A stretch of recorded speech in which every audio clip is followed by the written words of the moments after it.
Price the lord. పునరుద్ధానుడైన యేసుక్రీస్తు నామములో మీ అందరికీ నా శుభాభివందనాలండి. బాగున్నారా? యేసయ్య మీ అందరినీ ఆశీర్వదించునుగాక. అనుదిన వాత్సల్యత అను నేటి వాక్య ధ్యానాంశాన్ని ఈ ఉదయకాలం ధ్యానించుకుందాం రండి.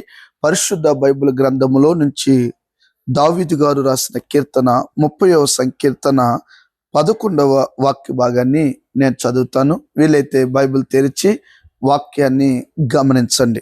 2వ లైన్ చదువుతున్నాను, గమనించండి. నా అంగలార్పును నీవు నాట్యముగా మార్చి ఉన్నావు, యేసయ్యకి మహిమ కలుగునుగాక.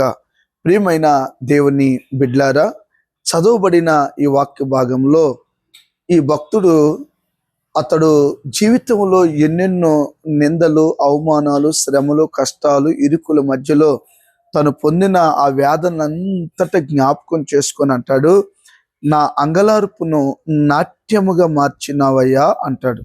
నిజమే కదా బిడ్లారా? ఈ రోజున ఏ కుటుంబంలో చూసినా అంగలార్పేగా, ఏ వ్యాపారం చూసినా అంగలార్పేగా, నీ పిల్లల పరిస్థితులన్నీ నీకు అంగలార్పునే కలిగిస్తున్నాయిగా, నీ వెళుతున్న మార్గాలన్నిటిలో కూడా నీకు అంగలార్పే కనబడుతుందిగా.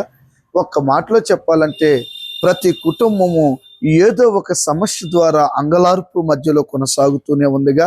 ఈ ఉదయకాలం నా ప్రభు సూటిగా నిన్ను ప్రేమించి, నీ కుటుంబాన్ని ప్రేమించి, నీ పిల్లలను ప్రేమించి, నీ వ్యాపార ఉద్యోగ స్థలాలను ప్రేమించి అంటున్నాడు, అమ్మా నీ యొక్క దుఃఖమును నాట్యముగా చేయబోతున్నాను. నీ వ్యాపారంలో కలిగిన దుఃఖానికి నాట్యమును కలగ చేయబోతున్నాను. నీ పిల్లలు నిన్ను దుఃఖపెడుతున్న విధానాన్ని బట్టి నేను నీకు నాట్యమును కలగ చేయబోతున్నాను. నాట్యము అనగా బ్రేక్ డ్యాన్సులు కాదండి. నాట్యము అనగా ఏంటో తెలుసా? సంతోషించడం, ఎగిరి గంతులు వేయడం, ఆనంద బాష్పాలు కుమ్మరించడం, ప్రభు సన్నిధిలో ప్రశాంతంగా ఉండడం, నోటి నిండా నవ్వు కలగడం అండి. దేవుడు అంటాడు, నీ అంగలార్పు అంటే కన్నీళ్ళు, రోదన, దుఃఖాన్ని నేను నాట్యముగా చేయబోతున్నాను అంటాడు. బైబిల్లో మరొక మాట కూడా నేను మీకు జ్ఞాపకం చేస్తాను. యెషయా ప్రవచన గ్రంథంలో 61వ వాక్య భాగం 3వ వాక్యంలో 4వ లైన్ చదివితే, దుఃఖమునకు ప్రతిగా ఆనంద తైలమును, భారభరితమైన ఆత్మకు ప్రతిగా స్తుతి వస్త్రమును వారికిచ్చుటకును ఆయన నన్ను పంపి ఉన్నాడు. యేసయ్యకి మహిమ కలుగునుగాక. దుఃఖానికి ప్రతిగా ఆనంద తైలముతో దేవుడు నిన్ను నింపబోతున్నాడు. నిజమే కదా? ఈ మాట నీకు నమ్మబుద్ధి కావట్లేదు కదా? ఇన్ని రోజుల నుంచి, ఇన్ని సంవత్సరాల నుంచి నాకు దుఃఖమే. బైబిల్లో ఒక తల్లి ఉందండి, పిల్లలు లేక దుఃఖం. అన్నమ్మ గారు, మీరు ఎరుగుదురు కదా, అది 10 ఏళ్ళయిందా 15 సంవత్సరాలైందో మనకు తెలియదు. కాల పరిమితి రాయలేదు, కానీ తన జీవితంలో ప్రతిరోజు అంగలార్పే, తన జీవితంలో ప్రతిరోజు దుఃఖమే, తన జీవితంలో ఎవరికి చెప్పుకోలేని నింద, అవమానం, సిగ్గుతో బాధపడుతూనే ఉంది. దేవుడు అంటాడు, అమ్మా నీ యొక్క దుఃఖమును నేను నాట్యముగా మార్చబోతున్నాను అయ్యా, మీ దుఃఖాలను నేను నాట్యముగా చేయబోతున్నానయ్యా, భయపడకండి, ధైర్యం వహించండి. అయితే నువ్వేం చేయాలి? దుఃఖము, నిందలు, అవమానాల మధ్యలో ఉన్నప్పుడు మీరు ఏం చేయాలో తెలుసా? దేవుని సన్నిధిలో ప్రతిరోజు కనీసం 1 గంట అయినా కన్నీరు కార్చి ప్రార్థన చేసే అనుభూతి కలిగి ఉండాలి. వారు నా కొరకు ప్రార్థన చేయట్లేదు, వీరు నా కొరకు ప్రార్థన చేయట్లేదు, సంఘస్థులు నా కొరకు ప్రార్థన చేయట్లేదు, ఎవరో ప్రార్థన మీద నువ్వెందుకు ఆధారపడుతున్నావు? నేను అంటాను, అన్నమ్మ గారు తిన్నగా దేవుని సన్నిధికి వెళ్ళి ఆమె రోదన చేసి వేదన పడి, ప్రభువా నాకు ఈ సమస్య ఉంది, నువ్వు తీర్చు. ఎంత వేదన పడి ప్రార్థన చేసిందండి. అక్కడున్న దైవజనుడు కూడా తాగిందొచ్చి, ఉదయకాలమే తాగొచ్చిందేమో అన్నట్టుగా చూశాడండి ఆమెని. అంటే ఆమె రోదన, ఆమె బాధ చూడండి గగనానికి అంటినట్లుగా రోధించిందండి. నేను అంటాను, బిడ్లారా, ఎవరి మీద మీరు ఆధారపడకండి, ఎవరి ప్రార్థనల మీద మీరు ఆధారపడకండి. దేవుడు అందరికీ దేవుడై ఉన్నాడు. యేసు ప్రభుల వారు అందరికీ ప్రభు అయి ఉన్నాడు. అందరికీ ప్రభు అంటే అందరికీ దేవుడై ఉన్నాడు. ఆయనకి కొందరికి దేవుడు కాదండి. పక్షపాతి మనుషులు చూపిస్తారు.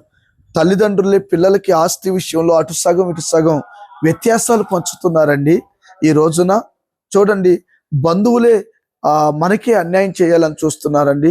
అన్నదమ్ముల మధ్యనే వ్యత్యాసాలు కనబడుతున్నాయండి. నేను అంటాను, యేసు ప్రభుని నువ్వు నమ్మిన నీవు దేవుని సన్నిధిలో మొరపెట్టగలిగితే నీ మొర ఆలకించి నీ అన్న గర్భాన్ని తెరిచినట్లుగా నీ మొరను ఆలకించి నీ ఉద్యోగమా, వ్యాపారమా, చేతి పనులా ఏంటో నీ ఏ సమస్యతో దుఃఖపడుతున్నావో నాకు తెలియదు కదమ్మా, ఆ విషయాన్ని ఎత్తిపట్టి దేవుని సన్నిధిలో నువ్వు ప్రార్థన చేయగలిగితే, విశ్వాసంతో ప్రార్థన చేయగలిగితే నిశ్చయముగా నీ మొర విని ఆనంద స్తుతి వస్త్రమును దేవుడు నీకు ఇవ్వబోతున్నాడు. నీ నోటి నిండా కలగ చేయబోతున్నాడు. ఇది కల కాదండి నిజం, ఇది కల కాదండి బాబు నిజం, ఇది ఊహ కాదండి బాబు ఆశ్చర్యం. మన దేవుడు కల్పిత కథలు చెప్పి నిన్ను నవ్వించి కవ్వించేవాడు కాదండి. చరిత్ర రాయగలిగిన వాడు, చరిత్ర త్రిప్పగలిగిన వాడు, నీ జీవితంలో ఎన్నడూ ఎప్పుడు ఊహించని ఘనమైన బలమైన కార్యములు చేయగలిగిన దేవుడు నజరేయుడైన యేసు క్రీస్తు ప్రభుల వారు. ఆయన అట్టివాడో తెలుసా అండి? పునరుద్ధానుడై తిరిగి లేచాడండి నిన్ను ఆనందింప చేయడానికి, నిన్ను సంతోషింప చేయడానికి. ఆయన మీద నువ్వు ఆధారపడిన నీవు రోజుకు 1 గంట అయినా కన్నీరు కార్చి ప్రార్థన చేస్తే నీ అంగలార్పును నాట్యముగా మార్చి శత్రువుల చేతిలో నుండి విడిపించి ఆనంద వస్త్రాన్ని నీ నోటి నిండా తగిలించి నిన్ను ఊరూర ఊరేగించునుగాక. దేవుడు ఈ మాటలను దీవించునుగాక. తలలు వంచండి, చిన్న ప్రార్థన చేసుకుందాం. ప్రేమ కలిగిన మహాపరిశుద్ధుడు అయిన తండ్రి, నువ్వెంతైనా నమ్మదగిన దేవుడుగా మాకున్నందుకు కృతజ్ఞతలు స్వామి. అయ్యా, ఈ ఉదయకాలం అయ్యా మా అంగలార్పును నాట్యంగా మారుస్తానన్నావు, ఆనంద స్తుతి వస్త్రాన్ని ధరింప చేస్తానన్నావు. నీ సన్నిధిలో కన్నీరు విడిచి ప్రార్థన చేసుకోగలిగితే స్తుతి వస్త్రము, ఆనంద వస్త్రాన్ని ఇస్తానన్నావు.